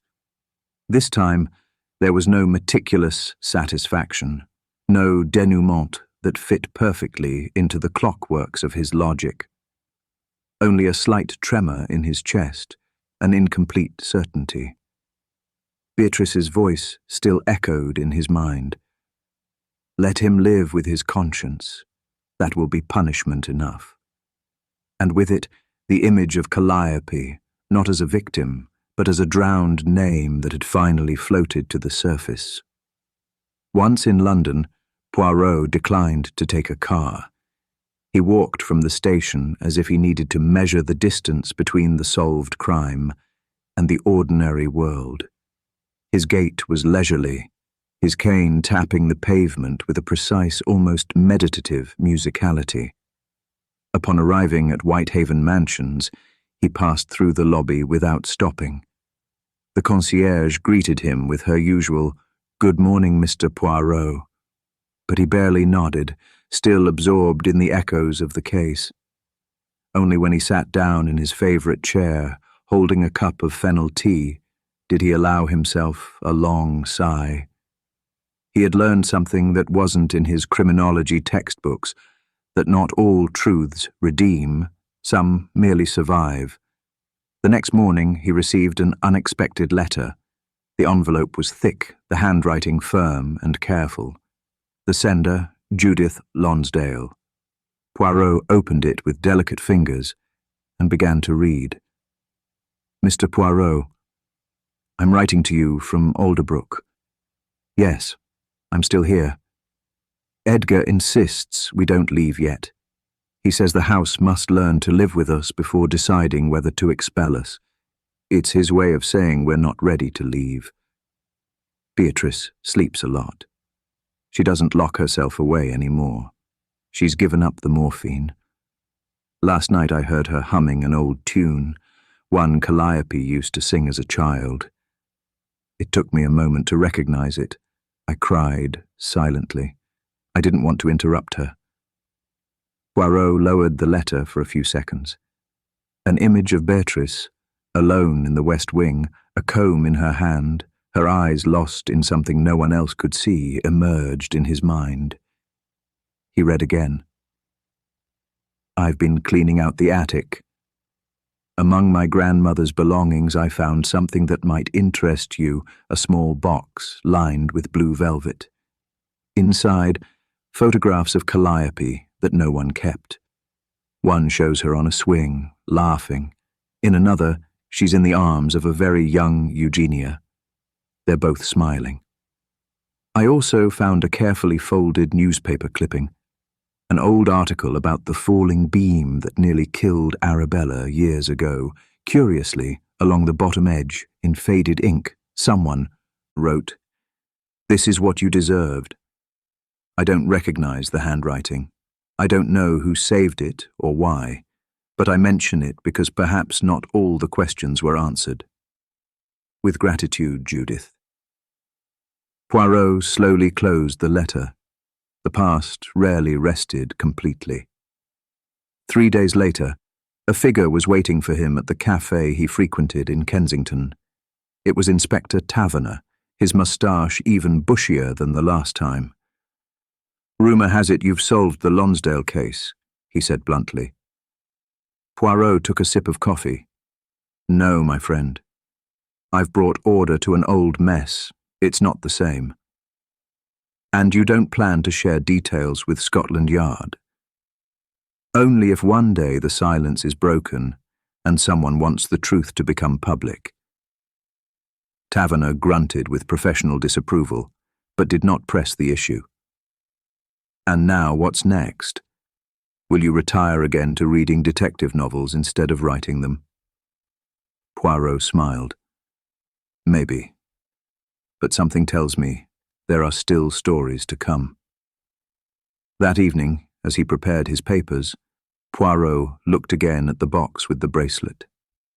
Next to it now, he had placed Judith's letter. The newspaper clipping was inside, along with a new photograph of Calliope. The puzzle was complete, and yet something didn't quite fit. Another name, a phrase written angrily in ancient ink, a beam that fell by accident. Poirot stood still. Maybe it wasn't an epilogue. Maybe it was a prologue in disguise. In the hallway, a ringing bell rang. A messenger with a telegram. Poirot read it with a frown. "Urgent. Your presence required. Death under strange circumstances. Briarwood Gardens. Signed, Miss Felicity Vaughan." Poirot stood up, his silhouette projected against the lamp like a precise shadow. Calliope's echo still floated in his chest. But there was already another voice calling. And he, as always, responded. Chapter 12. The Footprint Under the Strawberry Tree. The fog over Briarwood was not thick, but it had memory. That was the first thing Poirot noticed when he stepped out of the carriage in front of the gardens. The mist didn't obscure the landscape. On the contrary, it seemed to outline it more clearly, as if the damp veil were trying to recall every branch, every stone, every path, a gentle form of insistence, and that, for a man who believed in details as confessors of the soul, was enough to consider that he hadn't arrived too late. Miss Felicity Vaughan was waiting for him at the main gate. She was dressed in grey, with gloves of the same shade. Her hat was modest, without a veil, but she wore a dark amethyst pin that gleamed like a sleeping eye. When she saw him, she inclined her head slightly. "Monsieur Poirot," he said, in a deep, measured voice. "Thank you for coming so soon." "When a death is called strange in a place where no one has spoken of death in years, mademoiselle, one must come without delay." She didn't smile. She wasn't that kind of woman. She led him down a gravel path that crunched underfoot. Briarwood's gardens spread like an elegant maze, tamed by centuries of pruning and inheritance. They weren't lush or sad. They were patient. "Who's dead?" asked Poirot, after they had walked several meters in silence. "My cousin, Ambrose. They found him this morning under the central strawberry tree. The gardener, Henry, was the first to see him. He said he looked asleep, but his hands—" He paused. They were covered in dirt, like he'd been digging desperately. "And the authorities?" "The police haven't been called yet. Nobody wants any scandal. Besides—" He looked at Poirot with a gesture that was almost a plea disguised as dignity. "I preferred you to see him first. There's something in his expression, in the way he fell, as if he'd heard something just before he died." Poirot nodded wordlessly. He accepted that some faces speak after death. The strawberry tree stood in the heart of the inner garden, surrounded by a semicircle of lichen-covered stone benches. Ambrose's body still lay on the grass, carefully preserved beneath a white linen cloth. The servants had withdrawn to a prudent distance. Poirot knelt down with the slowness of someone treating a corpse like a statue about to awaken. He uncovered the face. Ambrose was young, square-jawed, and with a barely perceptible trace of a smile, as if death had surprised him in the middle of an anecdote.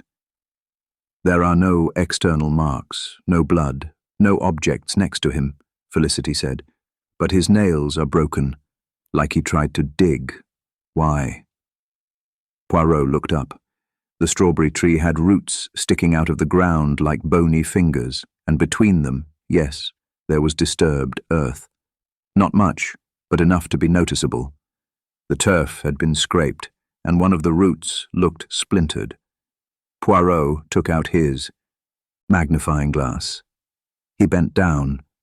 "Mademoiselle, come see this." She came closer. In the hollow between the roots where Ambrose had dug, there was a barely visible object, almost blending into the damp earth. A silver teaspoon, antique, oxidized around the edges. Poirot lifted it with a handkerchief. Engraved on the handle was a name, Calliope. Felicity paled. "It just can't be." Poirot said nothing.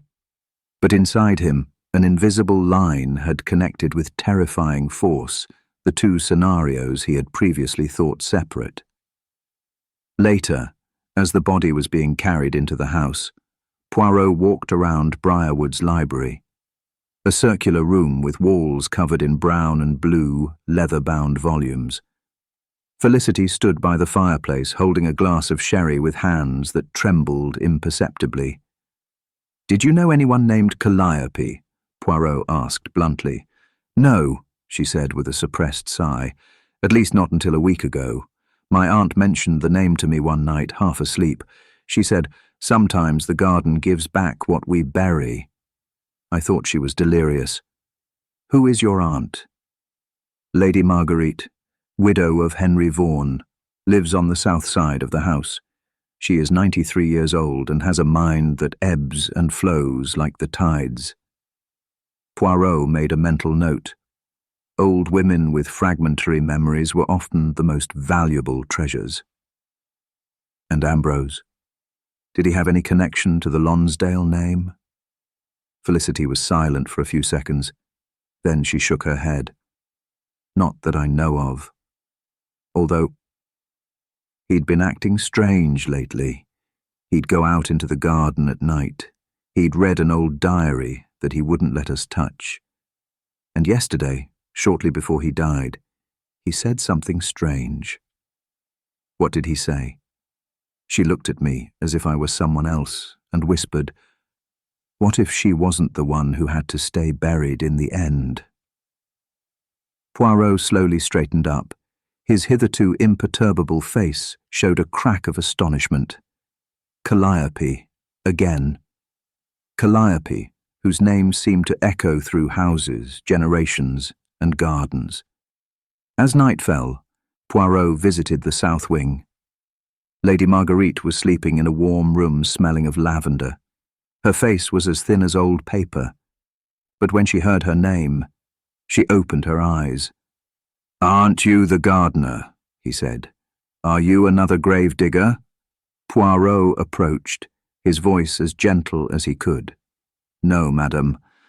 I'm just someone who wants to hear what no one else wanted." She stared at him.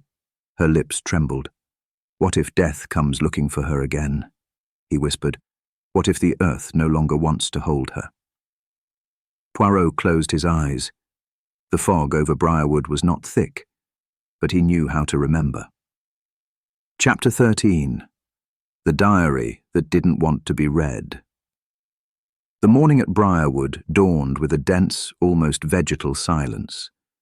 No blackbird song or breeze rustling through the cedars. Only the faint ticking of a sundial, engraved with forgotten runes, barely touched by the light. Poirot ate breakfast alone, in a small round room overlooking the inner garden. The eggs on his plate were cold, the bread was untouched. But his mind had already digested many things before the cook lit the stove. In his pocket was the small, black-covered notebook Ambrose had hidden under a loose board in the desk. Felicity had found it after a careful search of the study and handed it to him with fingers that didn't want to touch it again. He didn't want anyone to read it, he'd said. But if you must, then let it be you. Poirot held it in his hands for a long time before opening it. The diary began with firm, controlled handwriting. But little by little, as the pages turned, the handwriting became more erratic, more anxious, as if the writing itself were crumbling under the weight of what it said. May 9th. I saw the bracelet for the first time today in Lady Marguerite's jewellery box. I don't know why I recognized it, but something in me knew that name shouldn't be there. Calliope. A lost name, not an invented one. A mistake someone wanted to bury. I don't know how I know, but I know. May 14th. Felicity noticed I've been quieter. I can't explain. It would be unfair to burden her with this unfounded suspicion. What if it's all a figment of my imagination? But the bracelet. Why does Marguerite keep it, if she claims not to remember a calliope? Why was it in a child's jewellery box next to a lock of light hair? May 21st. I went to the family archive. My grandfather's handwriting is difficult to read, but I found a reference to a girl sent far away after great shame. No name, no year, just a single sentence, the sweetest and least wanted. I felt sick. Poirot stopped reading. His gaze wandered out the window. The branches of the strawberry tree seemed to have grown during the night, as if listening. June 3rd. I can't sleep. Last night I heard footsteps near the garden. I thought it was Henry, the gardener, but he doesn't come up after dark. Something's buried under the strawberry tree. I don't know if it's human. I don't know if it's symbolic. But tonight I'm going to dig. The last entry was brief, hasty. June 4th. I've seen enough. Calliope isn't dead, or not quite. She's in every shadow in the west hallway, in every word left unspoken, in the way Marguerite looks at me when she thinks I'm asleep. I'm going to find Felicity. Someone must know. Poirot closed the notebook, not with fear, but with the meticulous gravity of a man who has just heard a confession. He slipped it into his coat. On the other side of the pocket, he still had the silver spoon. The south wing of Briarwood was warmer than the rest of the house, as if time here decided to move more slowly. Lady Marguerite sat by the window, wrapped in a thick woolen shawl. A cat slept at her feet. Her eyes, however, were not entirely lost. Seeing Poirot, they blinked slowly, recognizing something nameless. "Have you come to apologize?" she said, as if resuming a conversation she hadn't started. "No, madame. I came to understand."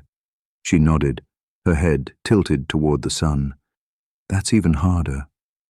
Poirot sat opposite her.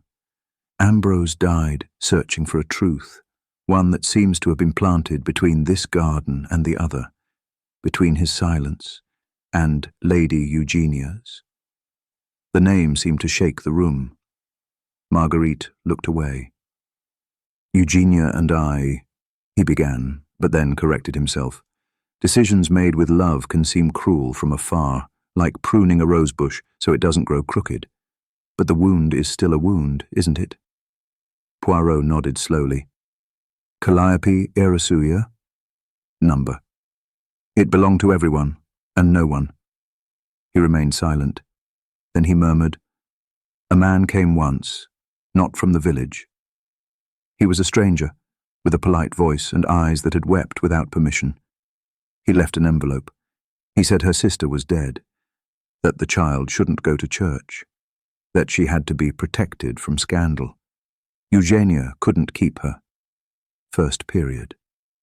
Neither could I. So they took her to Alderbrook, where no one would ask questions. Poirot felt each word fall like a drop on a still lake, creating ripples that reached his chest. And then, we never saw her again.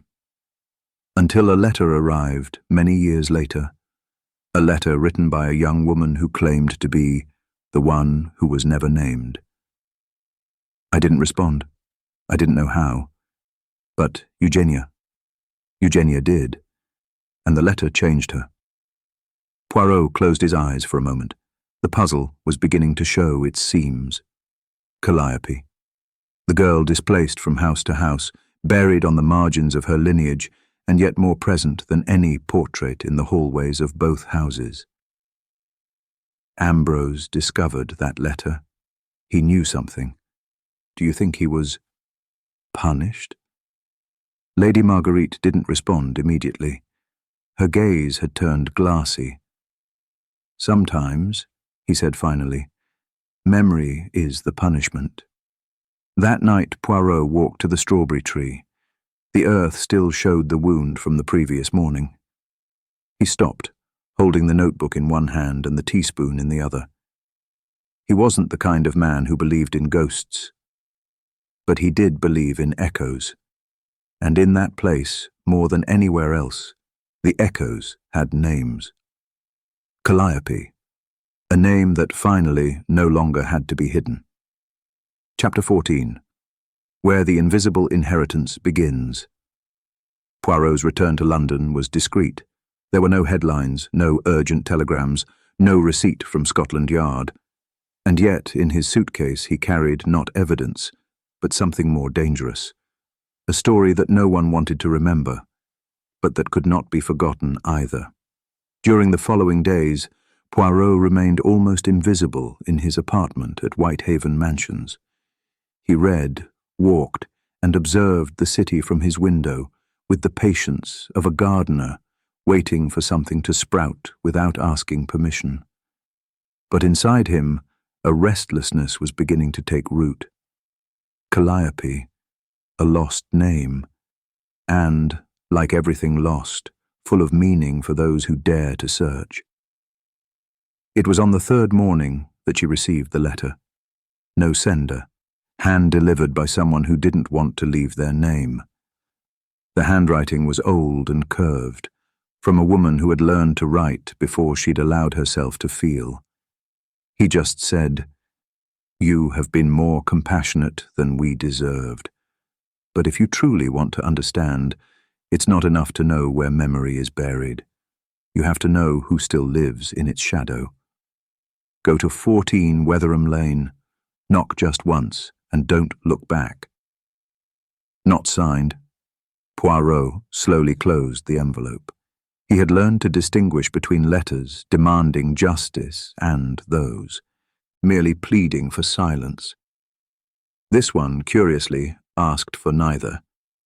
It was an invitation, or perhaps a warning. Wetherham Lane was a street where the past seemed to have fallen asleep without turning off its lamp. The houses were narrow, made of dark brick, with thick curtains and mailboxes that had stopped ringing.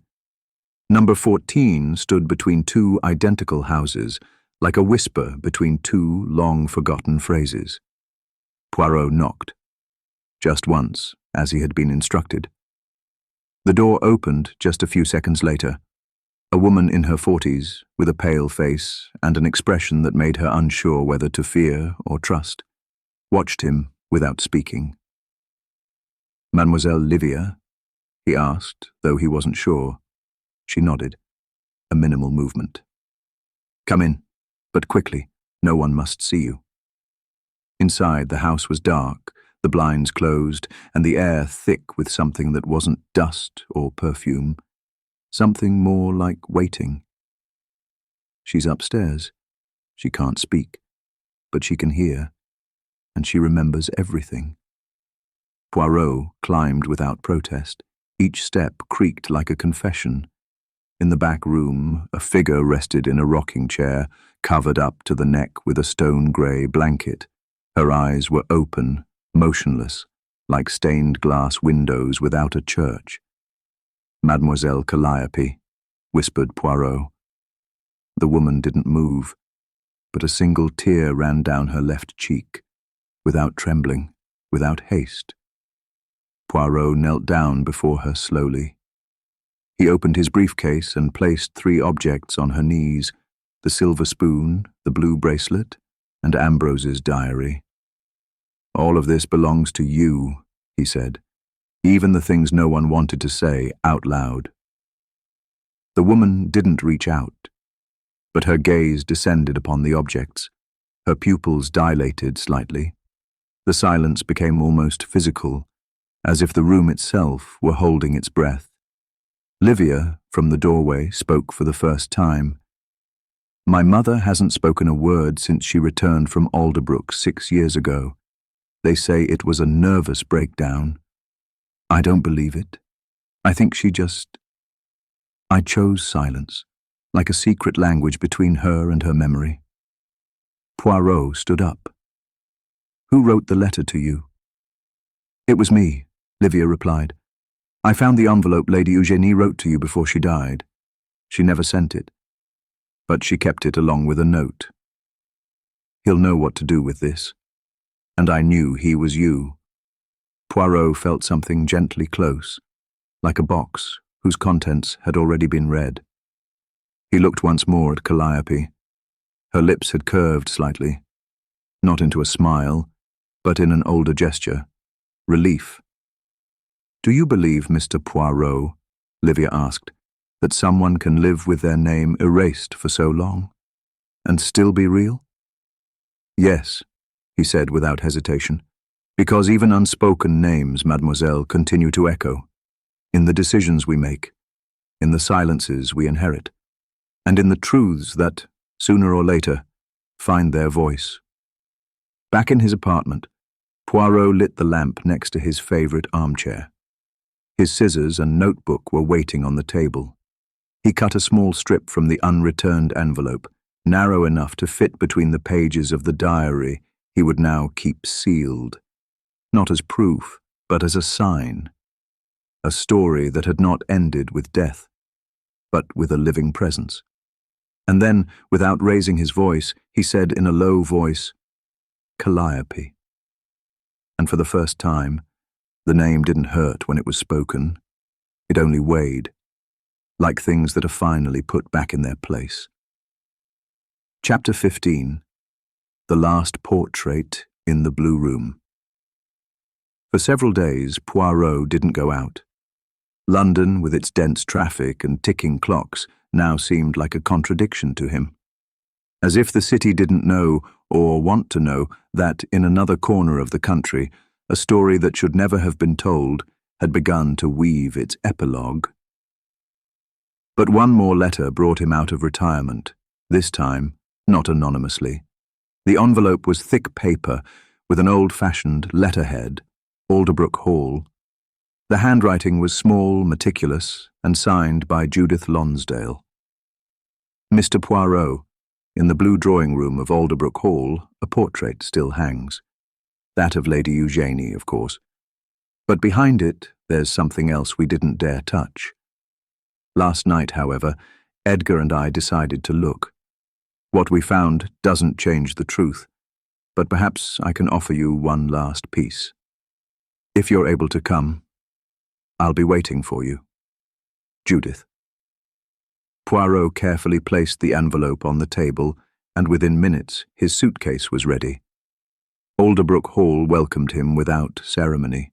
The air in the house was different, less dense, as if someone had finally drawn back the winter curtains. Mrs. Langley offered him tea, but Poirot declined with a gentle smile. "Just the blue room, if you'll allow me." Judith was waiting for him there, standing, wearing an old, paint-stained apron and a headscarf. She didn't look like a lady of the house, but rather like someone who had spent the morning cleaning up her inheritance with her own hands. "Thank you for coming, sir," he said bluntly. "I didn't want to open it without you." In front of them was the portrait of Lady Eugénie, majestic, cold, immaculate. On the canvas, the matriarch appeared seated, her hands gloved, a half-smile that had never meant tenderness. The painting was good, though not extraordinary. What it hid, perhaps, was. Judith climbed a stool and, after unhooking it with Poirot's help, revealed the wall. And there, just behind it, was a small, almost invisible recessed door. The edge had been sealed with blue paint, as if they had intended to erase its existence without demolishing it. Judith inserted an antique brass key, trembling. It was from Lady Eugenie's desk. We found it in a box with costume jewellery. It didn't say anything. It only had one letter engraved on it, C. The lock gave way with a dull creak. Inside, a compartment about 30 centimetres wide. Dust, cobwebs, but also an envelope, yellowed, sealed with wax, and a small notebook with worn pages. Judith removed it with gloves, with the ceremony of someone taking out something that shouldn't be opened in a hurry. Poirot nodded gravely. Can? Judith gave him both objects. The envelope was addressed, to Calliope, if she ever returns. Signed with an illegible initial. It didn't look like Eugenie's handwriting. Poirot put the envelope away without breaking the seal. It wasn't for him. The notebook, on the other hand, did seem to offer something more immediate. He opened it. Only one page had writing on it. A sentence, in the centre. I don't regret bringing her into the world. I regret obeying when I was told to forget her. Poirot looked at Judith. She didn't need to ask. Her face paled, as if she'd recognized the handwriting. Not Eugenia's, not Ambrose's. Whose is it? He whispered. Poirot looked down at the signature at the bottom of the page. One word, Celeste. Judith pressed her lips together. She closed her eyes. She was Lady Eugenia's maid. She left when I was barely 6. They said she'd gone to look after a relative, but she never came back. Poirot looked at the sentence again. The guilt was there, not as a judicial confession, but as a human lament.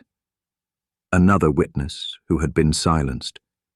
A woman who didn't defy orders, but who left, hidden in a wall, a whisper of redemption. Monsieur Poirot, Judith said then, her voice breaking. What do we do about this? Do we tell Edgar, Beatrice, Livia? Poirot closed the notebook. Not today.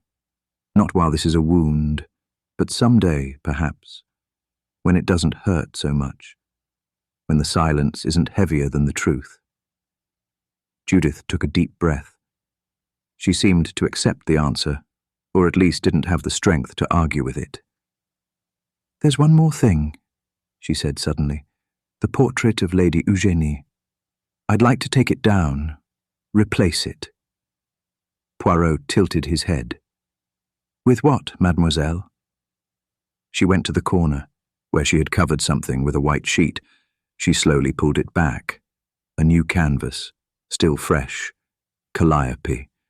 With large eyes, loose hair, a shy expression, and a strand of light coming through an imaginary window. It wasn't a masterpiece, but it had something that Eugenia's portrait lacked. Tenderness. I painted her from memory, Judith said, a nameless emotion in her voice. I never thought I'd remember her face, but when I knew, when I understood what they did to her, my hand began to work on its own. Poirot bowed. He looked at the portrait with reverence. This painting doesn't require perfect technique, just truth. And you've captured it. Judith smiled for the first time. Do you think it would be okay to hang it here? Poirot considered this. Then, in a low voice, not as revenge, not as redemption, but as a memory. And perhaps as a promise that Alderbrook will never forget again. That night, when the new portrait took the place of the old one, the house didn't seem to reject it.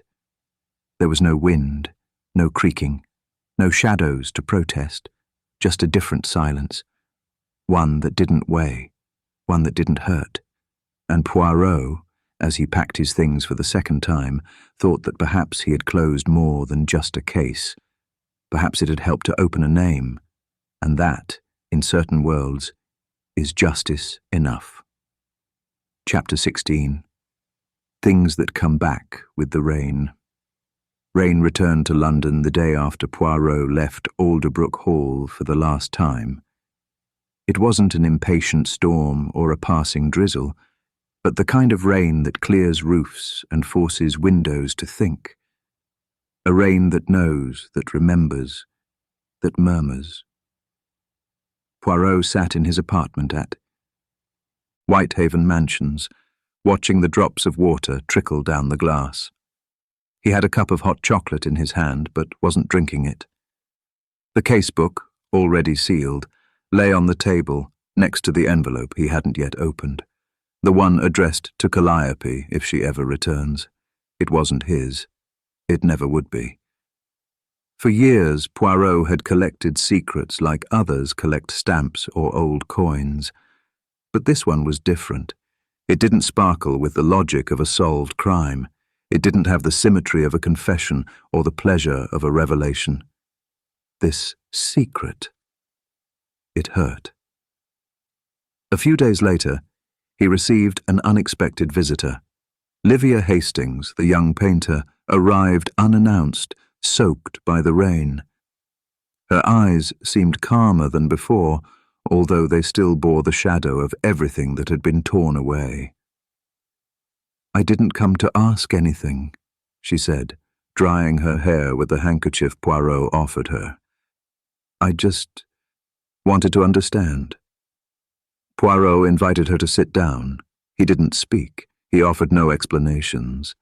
Sometimes understanding isn't an intellectual act, but a waiting act. "I dreamed about her," Livia said finally. "About Calliope. I didn't know her, I know, but I dreamed about her. We were playing in the garden of the house, and she offered me a blue bracelet.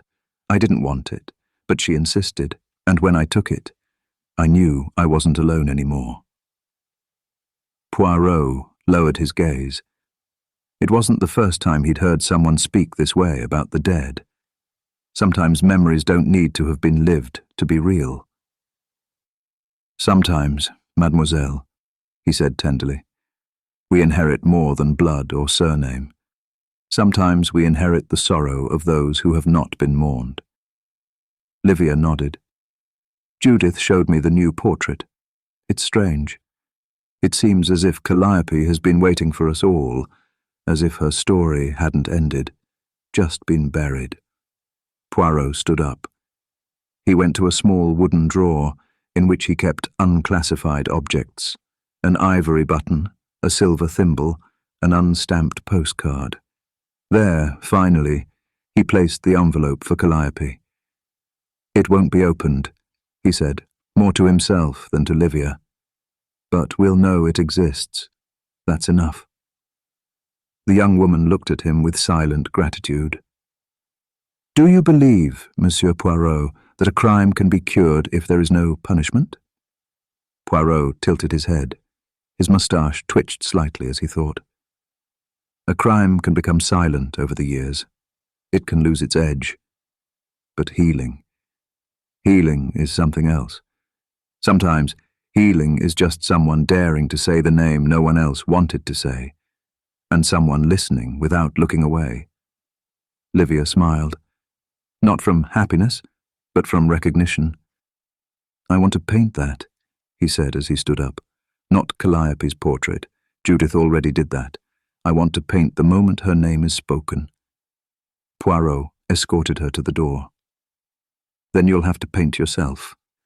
She nodded and left. The weeks passed slowly. Edgar Lonsdale wrote Poirot a sober letter, thanking him for his role and announcing his renunciation of any claim to the objects inherited from Lady Eugénie. He said they would open a foundation in memory of children who never had a home of their own. They would call it the Calliope Fund. Poirot, reading it, thought, You can't bring back a childhood, but you can offer refuge to others. He also received a note from Beatrice, brief, unadorned. It simply said, "I've burned the copy of Reverend Halbert's letter. I don't want anyone else to have to bear that burden. You can decide what to do with the original." B. Poirot didn't reply. There was no need to. One day, a few weeks later, he received a package in the mail. No return address. Inside, a canvas wrapped in greaseproof paper. He unrolled it. It was a painting. Two little girls stood in a garden, holding hands. One of them, Calliope, no doubt, extended a bracelet to the other. Light fell from the left side, passing through symbolic foliage, as if the leaves themselves remembered. At the bottom, in barely visible font, the moment the wound stops hurting. Poirot put his hand to his chest. He took a deep breath. He didn't know if it was sadness or relief. Perhaps he thought there was no need to distinguish. That night, when he turned off the lights in his apartment, he heard the rain on the roof. It was a slow, ancient rain, heavy with unspoken things, with memories without a language. And Poirot, from the darkness of his armchair, murmured, "There are names that come back with the rain, and this time we heard them." Then he closed his eyes, and he slept.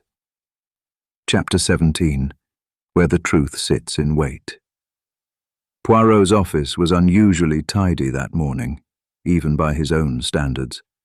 On the table, the box containing the blue beaded bracelet. Beside it, the original letter, from Reverend Halbert, still undelivered. And finally, a dried flower, rescued from the back garden of Alderbrook Hall during his last walk with Edgar. A pale dahlia. There was no need to add anything else. A soft knock on the door interrupted the silence. "Come in," said Poirot without raising his voice. Miss Lemon entered, holding a tray with a single letter on it. "This arrived this morning, monsieur, from Summerfield Chase, Miss Judith Weatherby." Poirot raised an eyebrow with interest. "Thank you, miss." He waited for it to come out before opening the envelope. The paper had a faint scent, more reminiscent of old books than flowers. "Mr. Poirot, I don't know if the soul can cleanse what history has stained, but I believe it can water what was once denied. Today, in the gallery's foyer, I hung Calliope's portrait. Alongside those of Eugenia, of Grandfather Augustus, even of the stern Reverend Halbert. I've placed her in a low chair, her hands clasped in her lap. She's not smiling, nor crying. She's just waiting, as if she knows someone will eventually call her name. Thank you for teaching me to see what I never wanted to see. Judith." Poirot read the letter twice. Then he leaned back in his armchair, crossing his hands over his abdomen. His eyes closed slowly, as if letting each word fall into place. The truth, he reflected, doesn't always arrive with a bang or a dramatic declaration. Sometimes it arrives with the slowness of an empty chair finally being filled. That same afternoon, he visited his notary's small office in Mayfair. He carried under his arm the box containing the bracelet, the Reverend's letter, and a new envelope addressed simply to, "For whoever finds the chair empty." "I wish these objects to be preserved," he told the notary, "not for the courts, nor for historians, but for those who one day doubt their family history. May they know that what was hidden wasn't always a lie, but fear, and that what was lost, sometimes, was just waiting to be spoken." The notary, accustomed to eccentricities, did not object. "And if no one ever claims it, Monsieur Poirot?" Poirot smiled, with a tenderness he didn't usually show. "Then we'll know that the silence has done its job." And this time, it was a just silence. That evening, Poirot sat in front of the mirror, not out of vanity, but out of habit. He meticulously arranged his moustache, combed his hair, straightened his tie knot. But he had no appointment, no visitor. It was a closing ceremony. He looked at himself carefully, the face of a man who had heard too many truths, and yet he hadn't hardened. "My dear Calliope," he said to the reflection without altering his tone, "today we have given you back your place, not in titles, nor in inheritances, but in memory, which is where you should always have been."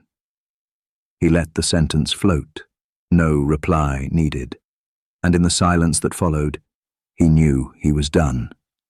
The case hadn't ended with handcuffs or trials, but it did end with something rarer, emotional justice. Poirot turned off the light, and in the darkness, like the last piece of his own puzzle, he murmured, "The truth always ends up settling down. The truth always ends up settling down." And so the final chapter of Calliope closed, not with a sentence, but with a name.